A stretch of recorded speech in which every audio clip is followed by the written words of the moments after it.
2018 সালে মুক্তি পায় অমিতাভ বচ্চন আমির খান অভিনীত হিন্দি ছবি থগস অব হিন্দুস্তান। সেই ছবিটি ভারতের ঠগীদের নিয়ে, যে ঠগীরা 1300 খ্রিস্টাব্দ হতে 1840 পর্যন্ত এই প্রায় 550 বছরে প্রায় 20 লক্ষ মানুষ হত্যা করেছিল, তৎকালীন ব্রিটিশ সরকার ও জনগণের নিকট ত্রাসের কারণ হয়ে উঠেছিল। আর বলবো ঠগী খুনি বেহরামের কথা, যে বেহরাম পুলিশের কাছে 931টি মানুষ খুনে তার উপস্থিতির কথা স্বীকার করে। গিনেস ওয়ার্ল্ড রেকর্ডস, যাকে আগে বলা হতো Guinness book of world records, সেটির 1979 সালের সংস্করণে মোস্ট প্রলিফিক মার্ডারার্স এই ক্যাটাগরিতে বলা হয় সেই বেহরাম অন্তত 931 জন মানুষ খুনে যুক্ত ছিল। ভারতীয় উপমহাদেশে কয়েক শতক ধরে ঠগীদের উপদ্রব চলছিল। শোনা যায় 630 খ্রিস্টাব্দ নাগাদ চীনা পর্যটক হিউয়েন সাং বহুবার রাস্তায় ডাকাতদের কবলে পড়েছিলেন। কোনো ঐতিহাসিক বলেন, ত্রয়োদশ শতকের শেষের দিকে জালালউদ্দিন খিলজি কয়েক শত ঠগীকে গৌড় অর্থাৎ এই বাংলায় পাঠিয়ে দিয়েছিলেন, যাতে দিল্লি ঠগীদের দৌরাত্ম্য থেকে মুক্ত থাকে। ঠগীরা ছিল পেশাদার ডাকাত আর খুনিদের সংগঠিত দল।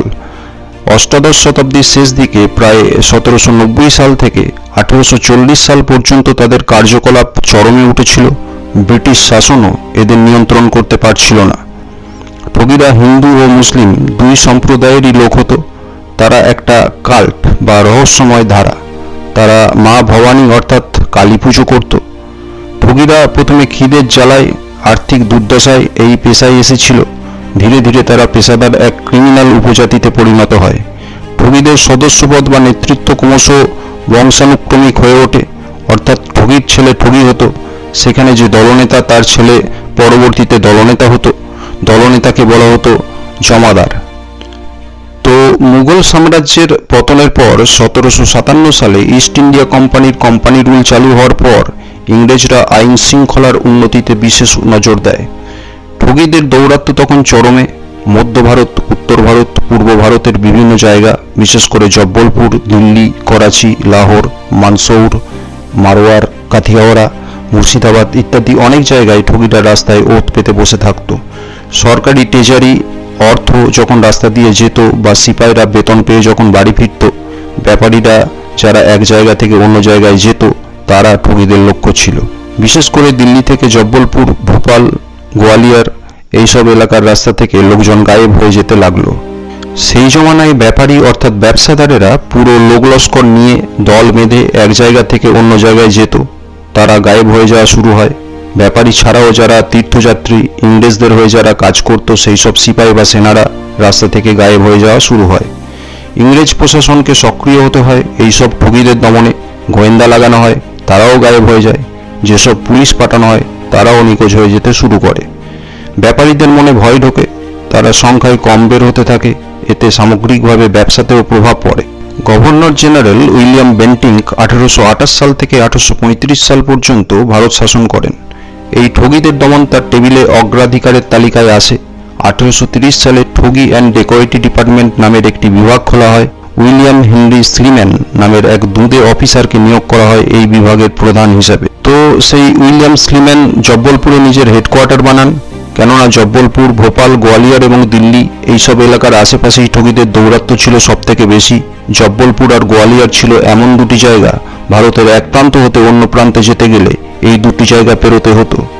স্লিম্যান সাহেব ঠগীদের বিরুদ্ধে জনসচেতনতার উদ্দেশ্যে তদানীন্তন ক্যালকাটা লিটারেরি গেজেট পত্রিকায় চিঠি লেখেন।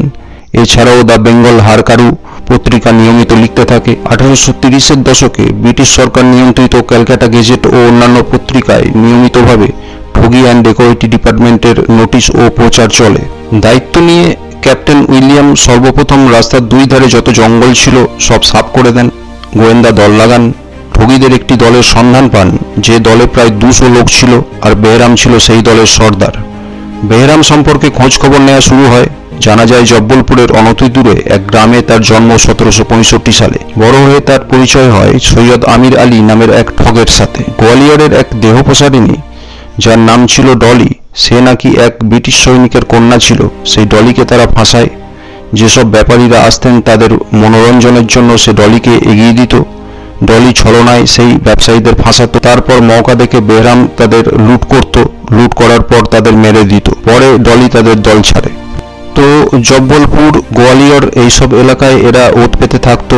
যখন ব্যাপারীদের দল ওই এলাকা অতিক্রম করত, বেহরাম ও তার দলবল ব্যাপারীদের বেশে থাকতো, বলতো আমরাও ব্যাপারী, আপনারা কোথায় যাবেন? হ্যাঁ, আমরা ওই দিকেই যাচ্ছি। এইসব বলে তাদের বিশ্বাস অর্জন করে তারা একসাথে চলা শুরু করত। অনেক দূরের রাস্তা পদব্রজে যেতে হবে, ফলে একসাথে থাকতেও হতো। ঠগীদের দলের বাকি লোকেরা আগে বিভিন্ন জায়গায় থাকতো, চেনা রাস্তা তাদের, দল সে পয়েন্টে পৌঁছলে তারাও যোগ দিত। এরা ইশারায় কথা বলতো, মুখে বিভিন্ন পশু পাখি শেয়ালের আওয়াজ করতে পারত, আওয়াজের মাধ্যমে বিভিন্ন সংকেত দিত। তো যখন এই ঠগীরা দলে ভারী হয়ে যেত, মৌকা দেখে কোনো এক শুনশান জায়গায় মূল ব্যাপারীর দলকে আক্রমণ করত, মেরে ফেলত আর তাদের সবকিছু লুট করে লাশগুলো গুম করে দিত। সবকিছু হয়ে যাওয়ার পর তারা কালীমার পুজো করত। প্রায় 50 বছর 1790 থেকে 1839 সাল পর্যন্ত এই বাহিনীর দৌরাত্ম্য চরমে ওঠে। অবশেষে 1832 সালে বেহরামের ডান হাত সেই আলীকে ক্যাপ্টেন উইলিয়াম আটক করেন। আলীর ডাকনাম ছিল ফিরাঙ্গি। ক্যাপ্টেন উইলিয়াম একটা চাল চালেন, সেই ফিরাঙ্গিকে সরকারি ইন্টেলিজেন্স ব্যবহার করে ফিরাঙ্গি ঠগীদের বিভিন্ন দলে মিশে তাদের খবর এনে সরকারকে দিত। ফিরাঙ্গি ইংরেজদের সেই সব লাশ গুম করার জায়গাগুলো দেখায়। ধীরে ধীরে প্রায় 3000 ঠগী ধরা পড়ে, বহুজনকে ফাঁসি দেওয়া হয়, বাকিদের দ্বীপান্তর করা হয়। এদিকে বেহরাম সতর্ক হয়ে যায়। ফিরাঙ্গি বেহরামের অনেক গোপন আস্তানার কথা বলে পুলিশকে, বেহরামের নাগাল পাওয়া যাচ্ছিল না। অবশেষে 1839 সালে বেহরাম ধরা পড়ে জব্বলপুরের অনতি দূরেই। ধরা পড়ার সময় বেহরামের বয়স ছিল 75 বছর। পুলিশের কাছে বেহরাম স্বীকার করে সে 931টি খুনে যুক্ত ছিল। হলুদ রঙের রুমালে কয়েন ভরে শ্বাসরোধ করে মানুষ মারত সে। মোকদ্দমা হয়। 1839 সালে জব্বলপুরের কাছে একটি গ্রামে বেহরামের ফাঁসি দেওয়া হয়। তার দলের সকলকে আলাদা আলাদাভাবে গাছে ঝুলিয়ে ফাঁসি দেওয়া হয়। যে গ্রামে বেহরামের ফাঁসি হয়, মধ্যপ্রদেশের জব্বলপুরের নিকট সেই গ্রামটির নামকরণ করা হয় উইলিয়াম স্লিম্যানের নামে, স্লিম্যানাবাদ। ওই নামে গ্রামটি আজও বিদ্যমান। সাহিত্য, সংস্কৃতি, সিনেমায় ঠগীদের নিয়ে অনেক কাজ হয়েছে বিভিন্ন ভাষায়। হলিউডের প্রখ্যাত পরিচালক স্টিভেন স্পিলবার্গ এই ঠগীদের সম্পর্কিত একটি ছবি বানিয়েছিলেন, Indiana Jones and the Temple of Doom. ছবিটি 1984-তে মুক্তি পায়। ঠগীদের নিয়ে আরেকটি ছবি দ্য ডিসিভার্স মুক্তি পায় 1988 সালে। পিয়ার্স ব্রসনান ছিলেন মুখ্য চরিত্রে। এছাড়াও গুরুত্বপূর্ণ চরিত্রে ছিলেন শশী কাপুর ও সৈয়দ জাফরি। 1939 সালে রুডিয়ার্ড কিপলিংয়ের লেখনীর ওপর আধারিত আমেরিকান অ্যাডভেঞ্চার ছবি গঙ্গাদিন মুক্তি পায়। 1959 সালে মুক্তি পায় ব্রিটিশ অ্যাডভেঞ্চার ছবি স্ট্র্যাংলার্স অফ বোম্বে। এছাড়াও সাহিত্যে 1839 সালে, অর্থাৎ যে বছর বেহরামের ফাঁসি হয়, ঠগীদের নিয়ে প্রথম উপন্যাস লেখেন ফিলিপ মিডোজ টেলর। বইটির নাম ছিল কনফেশন অফ এ ঠগ। এছাড়াও ইংরাজি, হিন্দি ও বাংলা ভাষায় অনেক জনপ্রিয় গ্রন্থ প্রকাশিত হয়েছে ঠগীদের নিয়ে। তো এই ছিল ভারতের ঠগীদের নিয়ে আমাদের প্রতিবেদন। আমরা আরও ভালো মানের প্রতিবেদন উপস্থাপনার প্রয়াস চালাচ্ছি। আশা করি আপনাদের শুভেচ্ছা পাব। নমস্কার।